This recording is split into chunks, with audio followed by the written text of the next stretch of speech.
Well, this morning there was a fire, and I'm told that it was very, very bad. Burnt for hours. The firefighters for hours tried to put out the fire, and they were not very successful. They tried and tried. And if you've been to the LCA in recent times, you'd know that it's the most beautiful auditorium in Lagos. Most beautiful.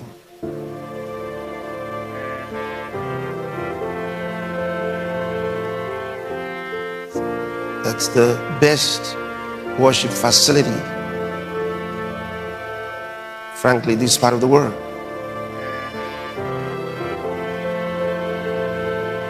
Multiple millions of dollars.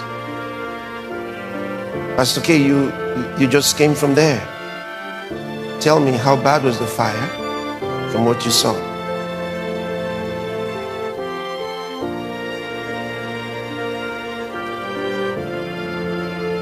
I've seen a couple of pictures, but yes, you were there yourself. It's really very bad, sir. We were not able to enter the auditorium, but we could see from outside. I took some of the pictures. The whole of the interior was coated with fire, and everywhere inside actually collapsed, and including the offices. The fire services that were there, they saw that they couldn't go in, so they were trying to put out the fire from outside. But all around, including in the external, the one we could see, all the walls were compromised. In fact, the only reason why the whole structure has not come down is because there are still structures. Otherwise, the whole thing, the whole of the roof has been burnt. So it's really in a very bad state. So the whole building really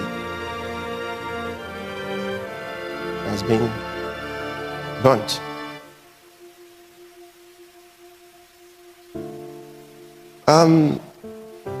When something like this happens, there are a number of things to remember. Now, I called the CEO on the phone, who was already there, and I said to her, don't be moved one bit. Yes. I said, don't be moved one bit.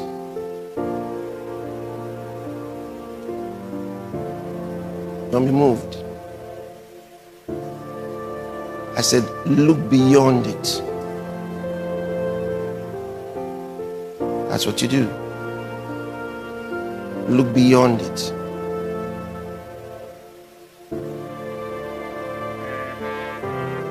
Instead of debating the cause, we're not like this world. We're not like this world.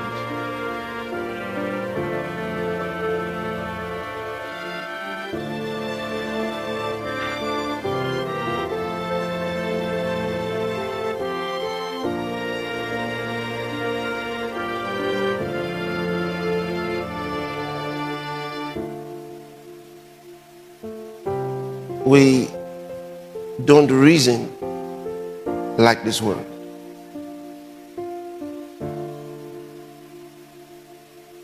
Was I surprised? Not even the slightest surprise.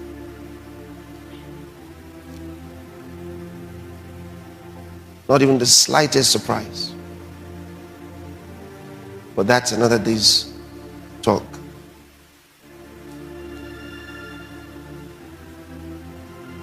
When something like this happens, we have to remember that we are not of this world. What do I mean by that? Every single day, God protects us. He protects us. He protects everything that He gives us with His glory and His grace. Every single day, He protects us. Every day, His angels are with us. We cannot think for a moment that God somehow is blaming us, because that would mean, so what was He doing if He would blame us? What would that mean? That if we did something this way or that way, He was hamstrung and couldn't respond? No, not at all. Was He there? Of course He was. Were His angels there? Of course they were.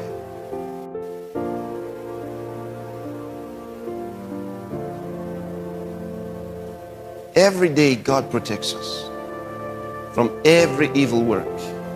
Every day. You read your Bible, you understand. He protects us. Protects us. There's so much evil trying to come to us every day, a lot of which we don't even see or know about. And He protects us. He delivers us. When you're sleeping, you don't know what happens, and yet God takes care of you. So when something bad like this happens, you praise Him and you thank Him as you would have done if it didn't happen, or if there had been some miraculous deliverance for a testimony. You thank Him all the same. Why? Because you understand how He thinks. How does God think? Every opportunity, everything that happens in your life is for a greater glory.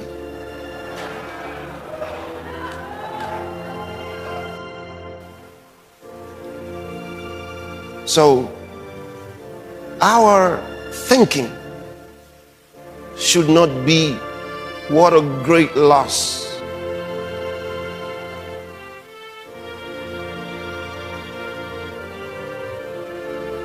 We built that with everything we knew up until that time. What do you think we're going to do now with what we know better? I'll never forget when the supposed bombings took place at the Ikeja Cantonment. They thought there was war. And there were explosions at the army cantonment. The sounds were so loud, the explosions were so loud. Many thought there was war, and they began to flee from all that area. It led to the death of more than 1,000 people who tried to cross a certain water area, a swampy area. They drowned. It was reported that more than 1,000 people drowned as they were trying to flee. There was commotion all over at Ikeja where it was happening. And we weren't too far away. The sound was so much. I was in the office that day and there were several of us. The whole building shook. We had just finished the RCC. So we came out of the building. Because for every sound, every explosion, the building, like the ground everywhere shook. We just completed this building. So we ran out of the building and I stood behind it. And all that went through my mind was, if this building comes down, I'll build a bigger and a greater one. That's all that I thought about. That's all I thought about. If this building comes down, I'll build a greater and a better one. We were there just watching. Through all of those vibrations. Of course, this went on for a long time until the government, I think many were confused because it was coming from, they didn't know where. Eventually, they discovered it was from the Ikeja Cantonment. Okay, was there a coup? Was there some war? What was it? It took hours for the government to eventually unravel what the mystery was and inform the public. And then many arrested.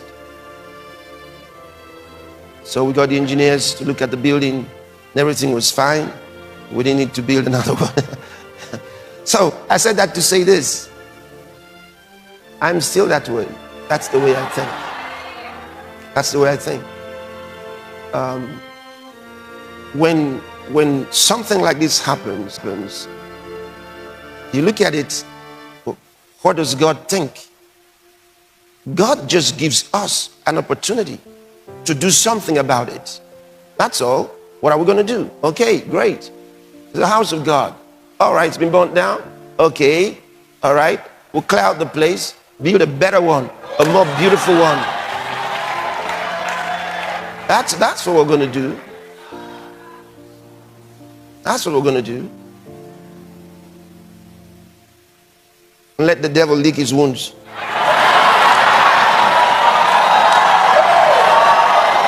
Yeah, that's it. Because we must look at life from the spiritual. This is not what you call an accident. No. Because we are not ordinary people. We are helped all the time. He told us, even when you walk, he says, don't worry. You wouldn't even dash your foot against the stone. Why? He said, because he gives his angels charge concerning you. So everything that happens in your life is on plan.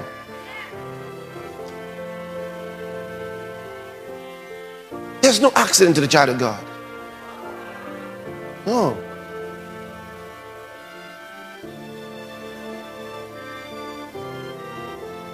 I mean, last night, CLVC was celebrating. Then they were hoping to go to church. Hoping to go to church this morning and talk about it and rejoice about it, and then they come and there's no church. Think about it. They come and then there's no place.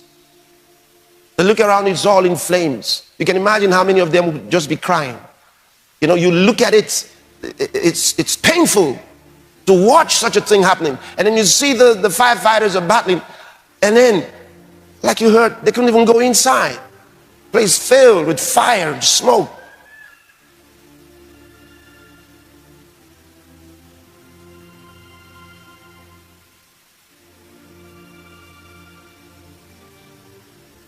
That's the place where the sick got healed, the blind received sight, the deaf heard, the lame walked, the dead raised. Think about it. Think about it. And the gospel sent to the ends of the earth from those very grounds. So when a thing like that happens, you can't think that, oh God, why? No. You say, Lord, thank you for your grace. Thank you for your grace. Thank you for your grace. Thank you. Thank you. We're going to do something better. Thank you, Lord. We'll do something better. Hallelujah. So what you're going to do, act, give into it. Did you hear what I said? That's the first way to think. That's the first way to think. Say, I'm going to give for this, or I'm going to build something better and bigger. I'll give for this. That's what you do. In fact, I remember some years ago, I actually sketched what I would have wished to do. Frankly, yes, I sketched what I would have wished to do in the building. And it would have required that I remove the whole roof.